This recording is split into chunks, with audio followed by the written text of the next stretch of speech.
Welcome everyone, Questin here with my faction guide for Irsu of Canaan and Total War Pharaoh Dynasties, because oh my, have things changed for Irsu, far more so than pretty much anyone else out of the original factions in the game. Because it used to be that you didn't have anything to worry about in the east, but now you have the entirety of Mesopotamia, Assyria, Babylon, Elam to worry about right now. And, well, if you're playing Irsu, that just means there's more victims available and more opportunities. This is what really sets Irsu apart compared to the other legendary lords, or faction leaders, because he now has far more opportunities than he did before. Now, in terms of the unit roster, he has a combination of regular Canaan units, so things like or Harbinger units in this case. So keep in mind there are going to be Canaanite units available over here on the coast. Things like sellswords, which are a pretty decent unit, or Canaanite shield bearers, which again, pretty decent units, veteran Canaanite swordsmen. These are all fairly close to you if you're playing as Irsu, or you do have the desert units.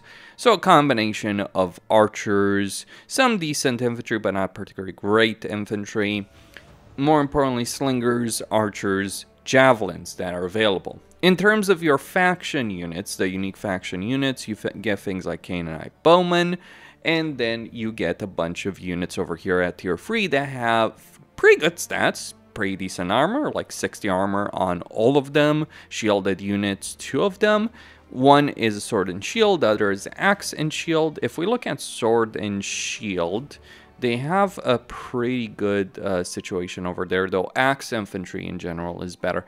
Not quite sure what, sword infantry is supposed to do, because like just axe and, in general is just flat out better because you get some armor piercing, not as good as clubmen, but all the same, like swords kind of need some benefit from my particular perspective. Maybe a benefit against units with light armor compared to where they are right now. But here's the downside of that, of these 3 units. They're tier 3, they're pretty good, but they have the heelless charger trait. So here's so if you're thinking like with her, so I'll just form up my army in a good position, that won't work. It can work with certain units later on, but with these units, nope, because they will just break formation and charge. So Irsu is not so much leading an army as he is leading a force of nature, which I suppose is very appropriate for his campaign because he is a force of nature in a lot of ways on the campaign.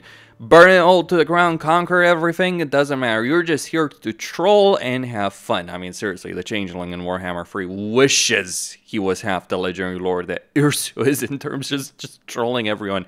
It's kind of funny if you make Irsu Pharaoh, because he's just laughing about the idea of him leading Egypt all the way. I haven't tried making him take charge of Hati, but still. Now, the high tier units don't have heelless chargers, they're just pretty good units all around. In terms of unique buildings, you get the Irsu's Gold Tally Quarters, which would be a pretty damn good building if you could build more than one. So you only have one per faction, which is a bit of a shame, but you do get influence, happiness, legitimacy, and plus 30% resources. Then you have his war camp, recruitment slot, battle loot, recruitment rank for own armies in... That's, yeah, I know that sounds a bit redundant. Regardless, raiding income faction-wide. This is important, because you know how the greenskins in Warhammer 3 are really crazy because they get stacking benefits? This isn't obviously the same thing because it's only raiding income, but let's just say Irsu excels at sacking settlements. Now, to be clear, there are downsides, actual downsides in Pharaoh, as opposed to, say, Warhammer 3 in terms of sacking settlements, because you get more workforce when you just loot and when you just occupy a settlement. Now, in terms of the faction summary, the commands, and actually just let me click that over there, you do have an active command that can decrease civilization state, and when you use that, you get access to the same benefits as nomadic people from a low state of civilization. The way that works is that the lower the civilization state, when civilization is in crisis, typically you get some downsides and the nomadic people get benefits. So the desert people, the sea people, they get some benefits. Well, Irsu also gains those benefits. They're not quite on the same level as the pure nomadic people, but all the same, it is something that does work. You will not be able to occupy settlements. You will still be able to, or you should still be able to, during this period, but you'll have to loot and occupy settlements in that respect. And if you wait until Shamsu Hor, your faction, or wait until the effect is in a passive state, you'll gain more resources from raiding stands and sacking during the current cycle. At least that's what's saying.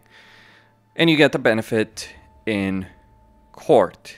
Then yeah, you have the whole dynasty aspect. But what's really important about Irsu is that you're not locked in terms of any particular court in the same way so many other factions are. This is one of the principal benefits of the Canaanites. Same with Bay, but honestly, Bay doesn't hold a candle to Irsu in terms of faction strength. At least early on. Like, Bay can have some benefits long term, but it's like his starting position is awkward. I kind of wish they had changed that. So this is what we see over here. So, you know, you get production resources plus 50% in a region, and you can build this in a lot of places, workforce growth at the cost of happiness. You get a good roster of units, but there's also some downsides with those units. Now let's take a look at the campaign situation. So over here in the campaign, Irsu starts next to the Sadat settlement, and there is an army right here that probably will attack you on the end turn, dependent on the casualties that you take over here in this battle. Though, to be certain, you can absolutely take this particular settlement very, very easily without too many casualties, but you might be attacked on the end turn, or you might not. Regardless of what does end up happening over there, you will be in a good position to be able to take the entire Damascus province, which will certainly benefit you in quite a few ways. What's interesting to think about with Irsu is that, like, certain buildings, like the wheat field over here, or the livestock pasture over here, they do have some benefits, or at least the wheat field does, in terms of workforce growth. There is a lot of workforce growth benefits that Irsu has, which helps make up for the lack of workforce that you would have when you're just occupying a settlement. Because you don't want to occupy settlements as Irsu, you want to sack them, or you want to loot and occupy them. That is how he plays out in a campaign. Now, in terms of the commands, you can see here you get, you lower civilization by -50 and receive bonuses as if they were nomadic people. So if we look over here at the nomadic people, you get things like desert attrition immunity, but also things like, you know, various other benefits as well. Though inherently, you will have 2% replenishment if civilization is high. This is the nice thing about Irsu. Whether or not civilization is collapsing or prospering, you can certainly benefit from it. And while the tooltips when you start the campaign or when you're hovering over the information do indicate Shamsu Hor, the whole take everything command, the passive effect, it just has a wind-up time of 4 turns, which increases your income from raiding and sacking. The way I would view Irsu is that he's kind of like the greenskin character in Total War Pharaoh. He benefits by looting, by sacking, or you can just play him straight up, and that will also work as well. In terms of research, you don't start with anything over here unlocked, so it kind of shows where all the effort of Dynasties was in the new factions as opposed to existing ones. You know, certain things should be updated, like, you know, here, Lord rank, all that kind of stuff. But all the same, it does, Irsu's campaign still ends up working over here. In terms of deities and local deities, you worship Moloch. And he gives you, for shrines, workforce growth +4 in the province, not the region, the province. Pretty substantial benefit if you're building a lot of provinces. Then you get damage resistance versus missiles +12% for the army that you're praying with, and a devoted general gets melee attack for his army and melee damage as well for his army. And if we look at these kind of benefits, you're looking melee defense and recruitment, more workforce growth, XP from battle, morale benefits, and quite substantial melee attack, melee damage benefit, which is pretty useful considering a lot of the units you have at tier 3 have a desire to just get stuck into the fighting. Like, seriously, like, Irsu's army is more greenskin in some ways than the actual greenskin army in Warhammer 3. Now, in terms of Ancient Legacies and Path to Power, you can decide what you're going to go for. All you need to do is own a piece of sacred land in territory that you're going for in terms of the crown. Now, this is not too bad if you're thinking about going, say, for the Mesopotamian crown, because there is some sacred land close enough, or the Hittite one. That said, Egypt can take some time to get to, so that can absolutely be a bit of a problem over there in terms of those various crowns. Or you can just pay 1,000 gold. So if you're starting with extra resources for campaign customization, that will certainly be something you can get.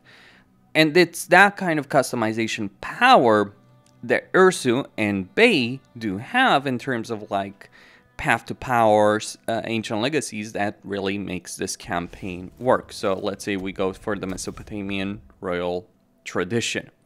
Obviously, you'll have to really work for it, but if you do, it can pay off in a substantial way. So the way to view Irsu, or the Canaanites in general, is not so much the same kind of initial benefits like, say, Priam or Ramesses or Seti have, or Amun-Mes, but more of a long-term benefit if you're looking to paint the map in your colors.